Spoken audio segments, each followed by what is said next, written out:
Hello, and welcome to our first ever New Anime Collective podcast. I'm stoked about this. We've worked really hard on it for the last few months. Yeah, we're finally doing it. Here, the time is now. Our first subject of discussion is ongoing anime. And, we've talked about it. We've talked with the rest of you in New Anime Collective and even a lot of people outside of it. And it seems to be that there are 3 big anime going on this season. Now, today we're just going to briefly mention them and discuss them. But in later episodes of this podcast, we'll be taking a much finer look at them and, digging up the dirt there. But I think the first one of those 3, hands down, is what I think was the most surprise epic hit of the season, and that would be Megalobox. Without a doubt. Megalobox is a spiritual reincarnation, retelling really, of the classic anime Ashita no Joe, Champion Joe, Tomorrow Joe, depends on your translation. But it is beautiful, it has a great hip-hop soundtrack, a lot of hype surrounding it. Is something a lot of people are really excited about this year. Oh, yeah. And that's going to end really soon. It's last episode's coming out this weekend, so I think that everyone's just on the edge of their seats for it. Mm-hmm. Definitely. It's one of the things that I think really spoke to me was being in love with so much 90s anime. The show is very unapologetically looks like a mid-90s anime. I mean, sometimes they even stop inking the outlines of things. Oh, yeah. Like in the 90s. And I think they scale down and scale back up the quality. Yeah. To give it that, fuzzy look, and it's just yeah. really, really, really well done. I love the effect and the aesthetic. It's great. Definitely one of my favorites. The second of the big 3 would be kind of the opposite in a sense of success. It's the one that everybody knew was going to be big this season, and that is My Hero Academia. It's its 3rd season, correct? Yes. Yeah. Yeah, and that's definitely... I mean, that had a huge episode recently that, manga fans saw coming, and people who are just watching the anime got a nice big surprise. So I think that a lot of people are going to want to talk about this. It's definitely, by the numbers, the biggest show this season, just because it's got that, long-standing IP. Yeah. And, it's Studio Bones' other show this season that, they were sure to make money on. Yeah. We'll mention the one that no one's seeing later. The third of the big 3 would be the one that just kind of had the most intrigue behind it, I think, and that is Darling in the Franxx, which is by... Studio Trigger. Trigger, the latest mech show from the studio whose staff brought you Gurren Lagann and later Kill La Kill. Yeah, so people were interested in it. They were like, this has got to be good, but it's since gotten really mixed opinions. I think that in recent controversial episodes and twist developments, people will be keen to talk about that as well. So it's an interesting one. I will admit, I did not like Darling in the Franxx starting out. It just seemed like a paint-by-numbers fan service anime with the added element of giant futuristic-looking mechs. The later plot developments and the later character arcs that have happened since then, in all honesty, it's a surprisingly good show that if you didn't stick with it, a lot of people would be surprised to find out how good it got. It's a ride. That it is. I think that I'm not up to date with it, but something I found interesting as the show got more controversial and mixed in its reviews, it almost kind of added to that intrigue of this sort of bizarre super robot show. Well, I think it was controversial to different people at different times in its story. It depends on what you really wanted out of it. And man, there are times when the character drama got high and everyone was like, this is awful, I hate this. And there were times when they focused more on the mech fights and people who love the Sakuga animation really got behind it. It had I think it's lost audiences and gained them throughout the show. Which is really dynamic for a 26 episode anime, I think it's going to be. Yeah. But yeah, I think it's one that just for the discussion alone is worth experiencing. the fourth series we wanted to talk about, kind of not one of the big three like those, but the sleeper hit of the season, Dragon Pilot. So this is one that Netflix is holding hostage, as they do with a lot of their shows. And it's one of my favorites, but unfortunately, unless you want to delve into troubled waters, it's illegal to watch for all of us here in the States and outside of Japan, because you can only watch it on Netflix, and that tends to come out a few weeks to months after the show finishes airing.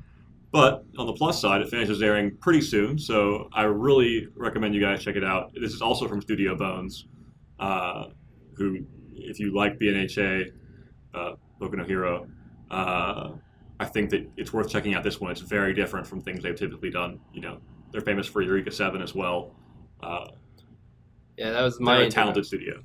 Sorry. No, by all means. But yeah, Eureka 7 was my introduction to Studio Bones, and I've liked a lot of stuff that they've come out with ever since. The animations tend to be fluid, the storylines are complex, and Dragon Pilot seems like it's going to be up to that pedigree. I'm really looking forward to it, and I hope Netflix releases it soon. I didn't know that the same studio made any of the shows that you said, but I like all of those shows, so that's cool. Moving on from ongoing anime, as we were sort of mentioning, a lot of shows are getting ready, the season's getting ready to come to a close, and with that also comes new animes are getting ready to start this upcoming season. That's getting ready to happen. So some things that are up and coming. Well, the first one's actually already had 3 episodes out, I believe, but it's the new season of Fooly Cooly. The show from the 90s that everybody loved is finally back with a new season on... Is it airing on Adult Swim?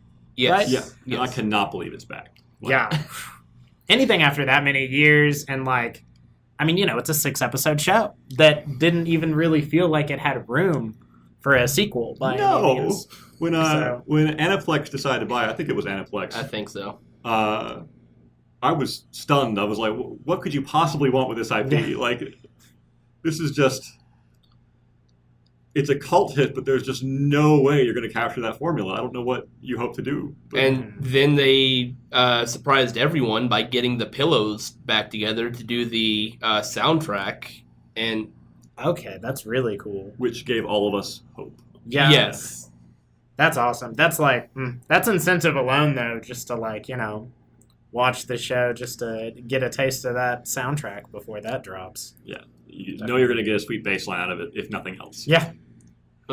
Attack on Titan's back, too. That's the other big one that I had on my plate. It is a show that a lot of people that don't even watch any anime whatsoever watch. I specifically remember talking to one of my closest friends, and he was like, I don't watch anime. I was like, you watch Attack on Titan? And he looked at me very confused and was like, wait a second, is that an anime? So, it's a thing, and, a lot of people, I feel like after Season 2, kind of, as is classic with Attack on Titan, left us all with potentially more questions than answers.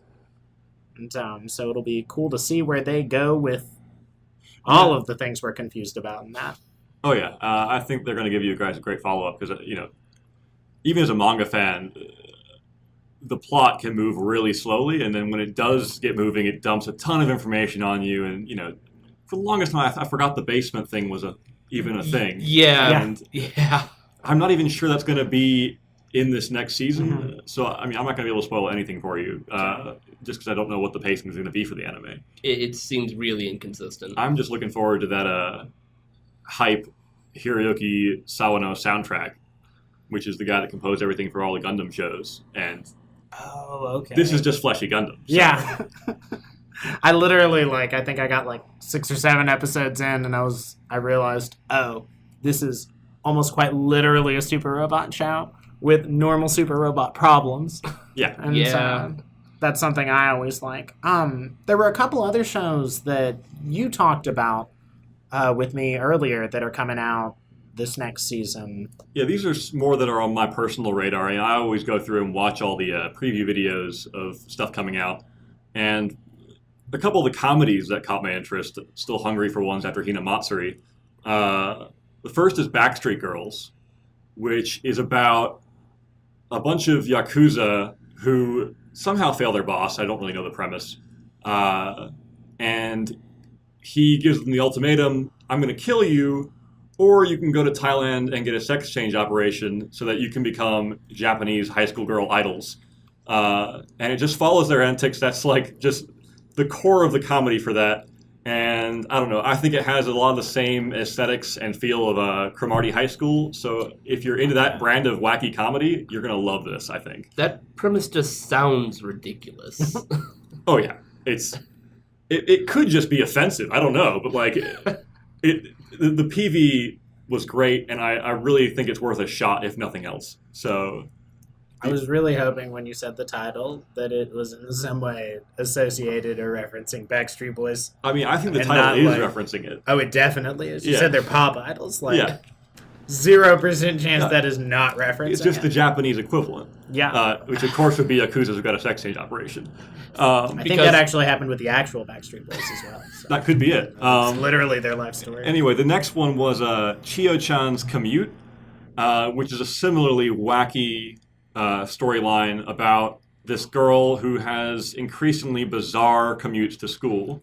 I mean, in one of them, she ends up somehow in Mexico smuggling drug money, or rather stealing them from the cartel, and she just goes, $6 million is mine, and just runs off, and you're like, what? 6 million bucks is mine! It's a bizarre romp, and I think that's going to be a really fun one as well if you're looking for some more comedy. And yet she's still going to make it back in time for homeroom attendance. Oh yeah, of course. So, in a different vein, I think this is the one that's actually got some artistic merit to it. This is a revival of a 80s manga called Banana Fish, and I think that you were really excited for this one, Scott, just from the title alone. Yeah, that's all I know about it. I'm very excited about the banana and the fish. Which one comes first? Which one comes later? What's it about, though? Yeah, so the premise explains it pretty well. It's about, at least the original manga was about this kid in post-Vietnam New York. It's like 12 years later. It's, I think, in 1985 or something. And he's the young leader of a gang in the streets there, and he comes across this dying man who hands him a vial of some substance, and the final thing he says as he dies is banana fish. So the entire plot is essentially him investigating this, or at least it's set off by that. And I really don't know what to expect from the adaptation. It seems like a lot of these shows that are bringing back old material have modernized them. It's possible they do that. I know that's what they did with Parasite and Devilman, and we'll see what they do with this. I'm really excited about it. The art style looks great. Mm-hmm. I think it's going to be a hit. It seems like the general formula for bringing back these much older animes is to stick consistent with the plot, but sort of update the setting Yeah. to a more modern thing. So I don't know if that's what they'll do or not, but It looks like, fair from what I've guess. seen, they're also trying to keep a lot of that old style feel as well. So if you Oh, liked okay. Megalobox's style, Yeah. they might be doing some of that. I'm not really sure because there's not that much footage available. But from what I've seen, it looks like they're trying to keep that old timey feel, at least anime old timey. That one might actually pop up on my radar. That sounds interesting. yeah. Let's move on to some community news. First things first, our next new anime collective event is Monday, July 2nd. It is a summer theme, and so we are showing Barakamon and Oedo Rocket. Tell us a little bit about Barakamon. What's that about? So Barakamon is actually one of our members' favorite, Thomas, who does a lot of our video editing. And I like it a lot since Slice of Life is also my bag. This one's about this calligrapher who one day punches one of his critics in the face at a gallery, and his agent tells him to go chill out in this remote village that he's from, just, to soak in the atmosphere and maybe learn to cope with some of his anger issues. And there he meets, this wacky little kid and the locals.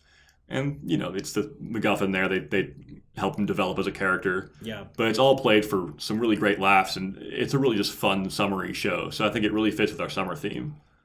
The other one is Oedo Rocket, which is about... It's a weird one to even summarize. Do you want to start? Its setting seems to have some anachronisms for one, but it's loosely set in medieval Japan, back when Tokyo used to be called Edo.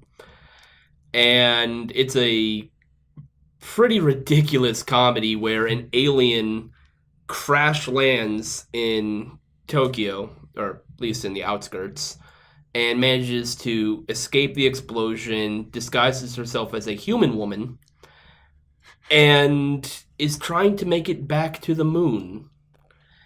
She ends up finding a fireworks maker, essentially a bomb maker, really, and hijinks ensue. Yeah, I mean, she basically demands this guy take her back to the moon because she hears he makes rockets. And Sounds very summery, though. yeah, Rockets. yeah. So if you don't know, fireworks are a big part of Japanese summer festivals. I mean, that's just core to their summer. You hear summer, you think fireworks. Yeah. Yeah, that's... I mean, we do too in July, though. That's fair. kind of convenient for Yeah. the summer theme. Outdoor activities include fireworks at night. So yeah, I mean, it's hard to understate how bizarre this show is. So I think it's going to be a great, great night for us. They're both a blast. a blast. Yeah. But that actually does transition well, though, because the movie Fireworks is coming out fairly soon here in the U.S., and New Anime Collective is actually going to try and get a group together and go see it. Yeah. We So will for succeed in getting a group together to go see it. so that's We actually know these things. yeah. Very true. Very true. So that's the title of the movie, by the way, Fireworks. It's the most recent production from a studio called Shaft, which you might not know the name of, but they're really famous for shows like Puella Magi Madoka Magica, Sayonara Sad Sensei, a lot of the sort of weirder shows you may have heard of, Bakemonogatari as well, and they're all directed by a guy named Akiyuki Shinbo, and he's also directing this one. And this one's more of a drama, so it's a new territory for him, I think, except for this one called F that I really liked back in the day. I think it's going to be a really fun experience, and it's a great opportunity to see something on the big screen here. So I think that if you guys want to join us, we're going on Thursday, yeah. July Tinseltown. That's July 5th, at 7 p.m. 7 o'clock. Yeah, 7 o'clock p.m. So just to say all those things without any stuttering, the New Anime Collective is going to go see the movie Fireworks as a group outing Thursday, July 5th, 7 o'clock at Tinseltown. Please come join us. We're looking forward to it, and hopefully you are too. Speaking of the community, last week we posed a question to our group, and that was, what was your favorite anime this season? And to no surprise, by a landslide, practically everyone has said that Megalobox is their favorite show this season. So watch Megalobox. It's that friggin' awesome. It really is. Once again, our tech guy, Thomas Boyer, had a different favorite show this season, though. He liked Steins Gate Zero, which is a follow-up to a little bit older show, Steins Gate, but a very beloved and intriguing sci-fi that came out around 2010. Yeah, 2011, something like that. Ballparked. So yeah, and we will be posing a question to you guys for our next podcast, which is a poll with 3 options. Who's your favorite anime swordsman? Kenshin, Mugen, or Guts? And I personally only think there's one correct answer to that question, but I'll leave it up to the poll. I for sure know mine. I mean, So do I. So why don't you check out Facebook, check out the poll, give your thoughts on the question, and you can see ours as well. yeah, I'm much more excited to hear your guys' opinions because I already know mine, so I'm not really we already know each other's basically. I can probably guess right now, but we're not going to. That's going to be a surprise. Mm-hmm. I think that about sums it up for everything. Big Four, Megalobox, My Hero, Darling, and the sleeper hit of Dragon Pilot. Upcoming anime, Backstreet Girls, Chio-chan's Commute, Attack on Titan, Banana Fish, and Fooly Cooly. Our next event is Summer Theme on July 2nd, Monday. And we're going to see fireworks on Thursday, July 5th, 7 o'clock at Tinseltown. And that's about everything as a summary. I think we just finished our first podcast. Yeah, congratulations, There it is, guys. Good stuff. It's only been how long coming? Heck yeah. Yeah. And, Awesome. finished. Done.